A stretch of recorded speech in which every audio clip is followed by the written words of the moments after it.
पूर्व काल में एक राजा थे जिसका नाम था केदार। उन्होंने तप किया, भगवती लक्ष्मी के अंश से उनके यहां पर वरदान स्वरूप एक कन्या, जिस कन्या का नाम हुआ वेदवती। किसके अंश से पैदा हुई वो? लक्ष्मी के अंश से। और अंश का मतलब मैंने समझा ही दिया, जो आत्मा सविज्ञा प्राप्त कर जाए, तो जिसके अंश से जो प्रकट होती है उसी का स्वरूप वो बन जाती है। तो लक्ष्मी के अंश से उन राजा केदार, राजा के यहाँ कन्या पैदा हुई जिसका नाम वेदवती रखा गया। जब वो विवाह की योग्य हुई तो वेदवती तो नारायण की है, लक्ष्मी तो नारायण की है, तो लक्ष्मी का वो अंश है, तो नारायण को सहज ही वो प्रेम करेंगे। अब एक कन्या को नारायण कैसे मिले, एक मानुषी कन्या को नारायण कैसे मिले? क्योंकि राजा ने, केदार ने तपस्या की तो भगवती लक्ष्मी ने वरदान मांगने को कहा। उसने ही मांगा कि आपके समान पुत्री मेरी हो। तो उनके समान पुत्री कहां से लाए? तो स्वयं ही पुत्री बनी, मतलब अपने अंश से पुत्री बनी, नाम हुआ वेदवती। वेदवती जब व्यवस्था को प्राप्त हुई तो देवऋषि नारद जी आए, क्योंकि वो जिद कर रही थी विवाह करूंगी तो नारायण से करूंगी। पिता कहते कि नारायण से विवाह, भगवान से विवाह कैसे हो जाएगा? देवऋषि नारद जी आते हैं, समस्या रखी गई। देवऋषि नारद जी ने कहा आपकी बेटी लक्ष्मी का अंश है, इसलिए नारायण को चाहती हैं, और नारायण बिना तप के नहीं मिलेंगे, सत्युग है, तपस्या कराओ। अब ये सुंदरी वेदवती तपस्या के लिए देवऋषि नारद जी को गुरु बनाकर एकांत वन में गई, तपस्या में लीन हो गई। उस समय त्रेता युग आया, वहां से रावण निकल रहा था। जहां तपस्या करने के लिए बैठी वहां से रावण निकला। उनकी सुंदरता को देखकर के रावण मोहित हो गया।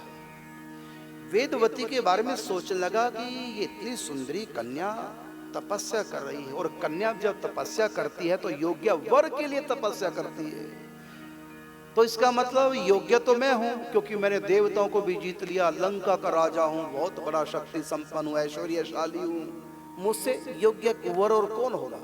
तो ये मेरे लिए ही तपस्या कर रही है, मैं ही इसके योग्य वर हूं, ये मेरी होने वाली पत्नी बनेगी। पत्नी वेदवती का हाथ पकड़ लिया, तपस्या करती, उठो तुम्हारी तपस्या सफल हो। आप कौन? पहले तो हाथ झटका पीछे हटाया, आपने मेरा स्पर्श किया, आप हो कौन? उसने कहा मैं तुम्हारा होने वाला पति।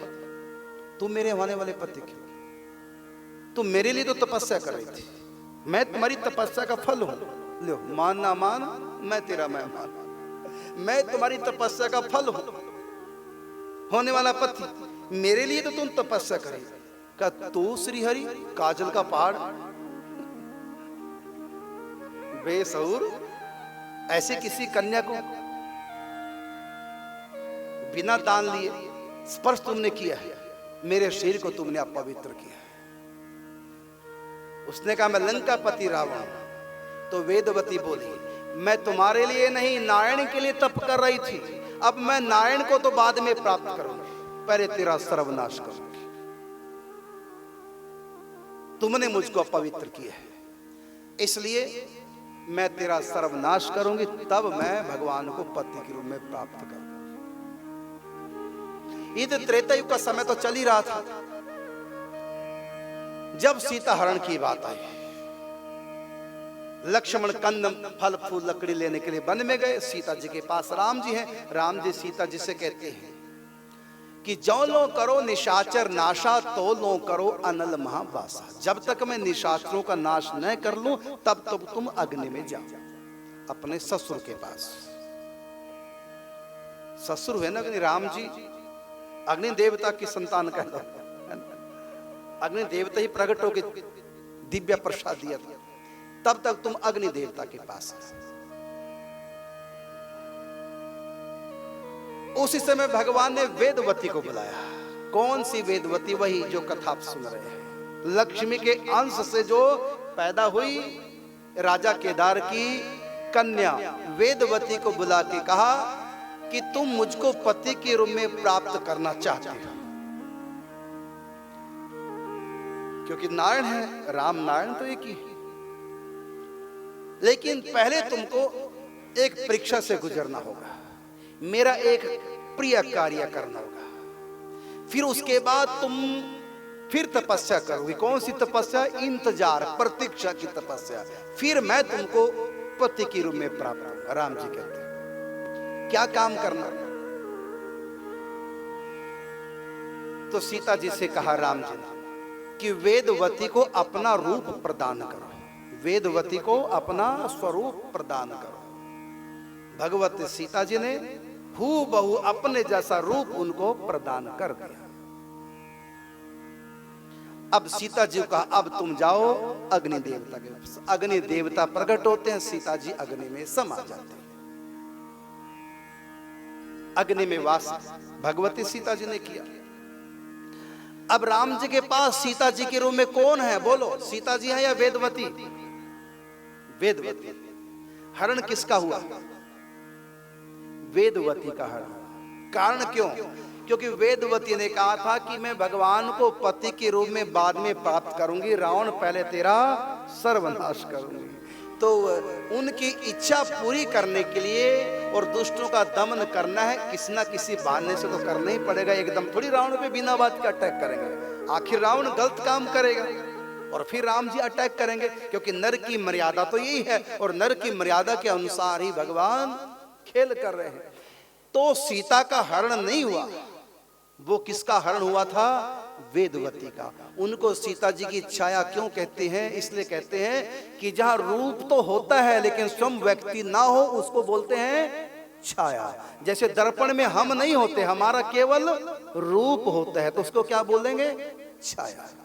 जैसे हमारी छाया में हमारा आकार तो होता है लेकिन हम वहां नहीं होते, तो उसको बोलते हैं छाया। तो उस वेदवती को क्या बताया? सीता जी की छाया। छाया का मतलब जहां व्यक्ति नहीं है लेकिन उसका रूप प्रकट होता है, लेकिन व्यक्ति स्वयं वहां नहीं होता, उसको छाया बोलते हैं। तो सीता जी की छाया इसलिए वेदवती को कहा है। तो हरण किसका हुआ? सीता जी की छाया कह दो या कह दो वेदवती का हरण।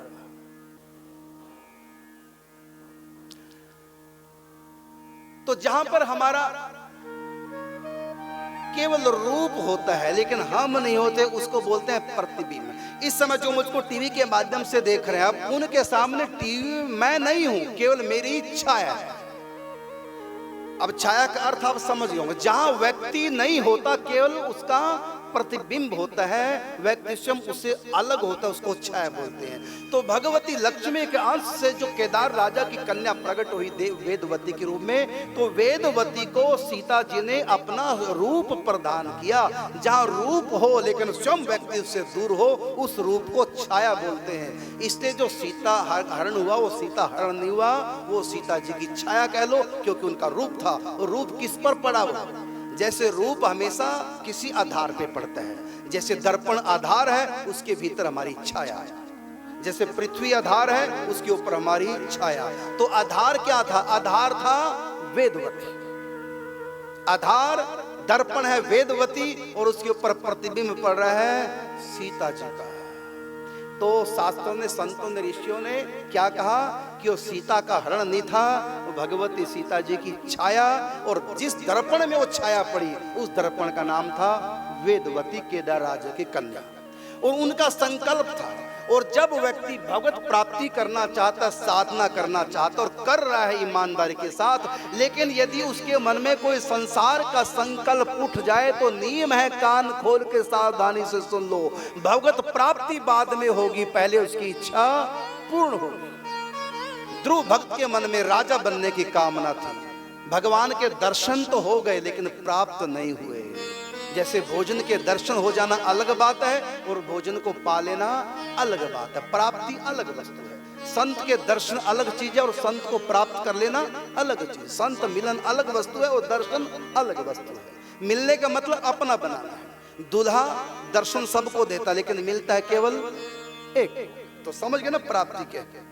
तो यदि संसार की कोई कामना मन में है और हम ईमानदारी से भक्ति भी कर रहे हैं, तो उसमें भगवान के दर्शन होकर के मुक्ति का अधिकार तो मिल जाता है, लेकिन भगवत प्रेम प्राप्ति अर्थात भगवत प्राप्ति नहीं होती। प्रहलाद को भगवत प्राप्ति दर्शन एक ही समय में हो गए, लेकिन ध्रुव को केवल दर्शन हुए, प्राप्ति नहीं हुई। इसलिए उनको दोबारा से बुढ़ापे में तपस्या करनी पड़ी प्राप्ति के लिए। तो संसार का कोई संकल्प है, संसार की कामना लेकर के जब हम साधना करते हैं तो दर्शन का अधिकार मिलने से, दर्शन मिलने से भगवान के मुक्ति का अधिकार तो मिल जाता है, लेकिन प्रेम प्राप्ति का नहीं। और कब प्रेम प्राप्ति होगी? पहले उसकी संसार की कामना होगी, उसके लिए उसको उसी जन्म में भी कामना पूरी हो सकती है और अगला जन्म भी लेना पड़ सकता है। तो वेदवती तपस्या करने गई, इसी जन्म में नारायण को पति के रूप में प्राप्त करना, लेकिन बीच में कुसंगवश उसके मन में संसार का एक कामना जगी। क्या कामना? कि रावण का नाश पहले करूंगी। इसलिए वेदवती को राम जी ने बुलाया, मैं तो तुमको पति के रूप में मिलूंगा, लेकिन बाद में, इससे पहले तुम अपनी कामना की पूर्ति करो, क्योंकि तुम्हारी कामना और मेरी कामना दोनों की मैचिंग हो रही है। और जब मैचिंग होती है उसके अंदर भगवान या भगवती का आवेश हो जाता है। जैसे भगवान के अंदर एक कामना इन अभिमानी दुष्ट क्षत्रियों का नाश करना है, और यही कामना जग गई परशुराम के मन में। तो दोनों की, जीव की भगवान की कामना का एक क्या होने से हुआ क्या? तुरंत भगवान राम उनके भीतर प्रवेश कर गए, परशुराम के, और उसको कहा गया है आवेशावतार। अब वेदवती के अंदर किसका आवेश है? भगवती का, सीता जी का है। इसलिए वो सीता जी की तरह रो रही है, सीता जी की तरह राम के लिए व्याकुल हो रही है, क्योंकि उनके अंदर आवेशावतार सीता जी का, और रूप उनकी छाया, और हकीकत में सीता जी अग्नि के पास है। समझ गए ना आप? पूरा सीता का हरण। उसके बाद अपना पूरा काम कर लिया, रावण का सर्वनाश कर दिया। अब वो कहने लगी, अब आप मेरे पति बनो। भगवान ने कहा, मैंने पहले ही कहा था, अभी तुम्हारी तपस्या बाकी है। मेरे दर्शन का अधिकार तुमको मिल गया है, लेकिन अभी मेरी प्राप्ति का अधिकार नहीं, इसके लिए तुमको और तप करना है। अब तुम अग्नि के पास जाओ। उस समय अग्नि परीक्षा के बहाने से वेदवती अग्नि के पास चली गई, और अग्नि के पास जो पहले सीता जी थी वो वापस राम जी के वाम भाग में आ गई। वेदवती कहां गई? अग्नि देवता के पास। इंतजार।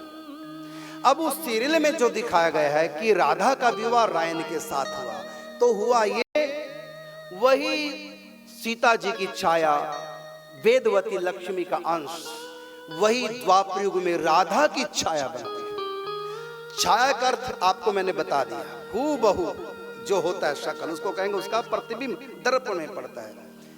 तो वेदवती का जन्म नहीं हुआ, इस अवतार में वेदवती का जन्म नहीं हुआ। राधा भी अयोनिजा है और वेदवती भी अयोनिजा है। तो राधा रानी ने श्री कृष्ण की इच्छा से क्या किया? अपना प्रतिबिंब रूप उनको दिया। मतलब जैसे सीता जी ने छाया अपना रूप दिया था वेदवती को, इस अवतार में राधा रानी ने अपना रूप दिया है वेदवती को। लेकिन वेदवती अग्नि की तरह रही। अग्नि की तरह मतलब कैसे? जैसे अग्नि प्रकट होती है और अंतर्धान हो जाती, गायब भी हो जाती है अग्नि, इसी ढंग से हो रही। तो द्वापर युग में, जैसे त्रेता युग में सीता जी दो है, एक वेदवती और एक भगवती आदि शक्ति सीता जी, इसी प्रकार द्वापर युग में भी राधा दो है।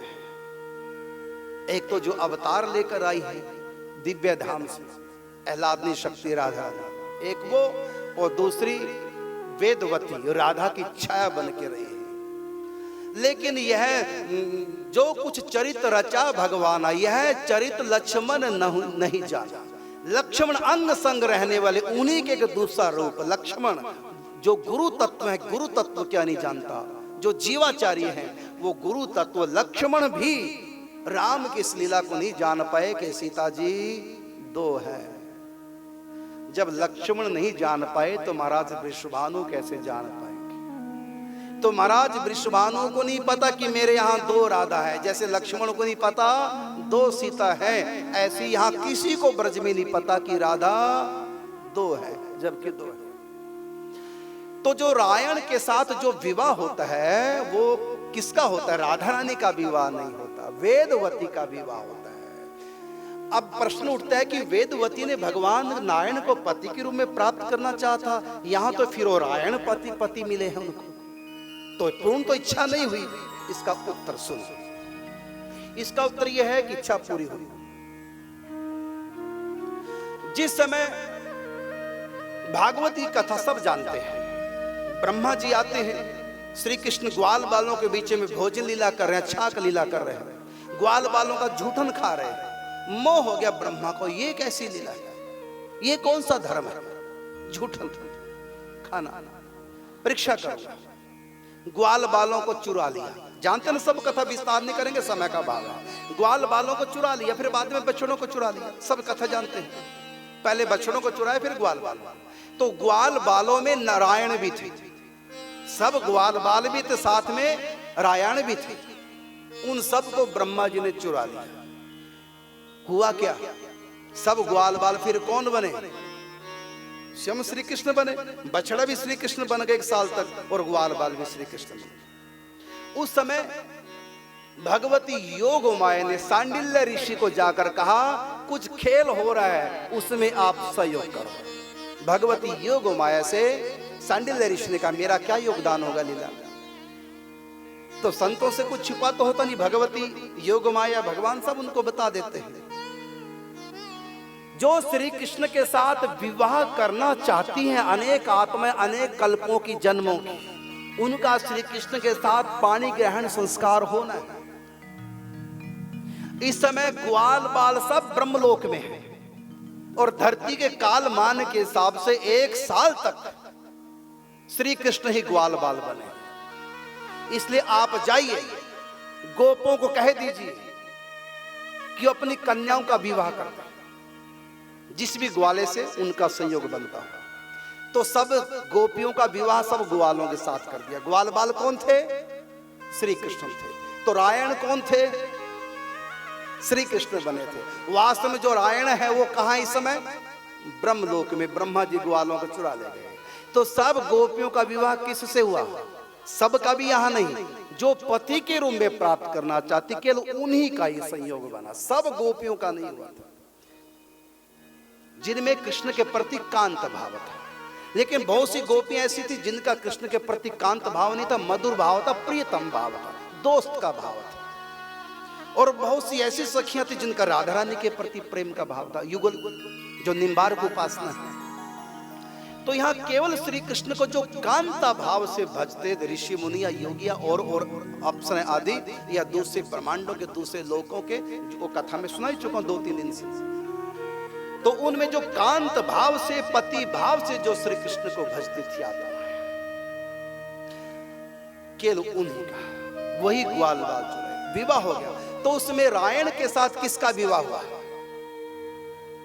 किसका हुआ, राधा रानी का नहीं, बल्कि वेदवती का। उनकी इच्छा को भगवान ने पूर्ण किया। ये जो दिखाया गया है उसमें कि राधा का विवाह किसी से हुआ है, तो आज आप लोग समझ गए होंगे कि राधा का विवाह किसी रायण से नहीं हुआ। राधा कृष्ण तो दोनों एक तत्व है।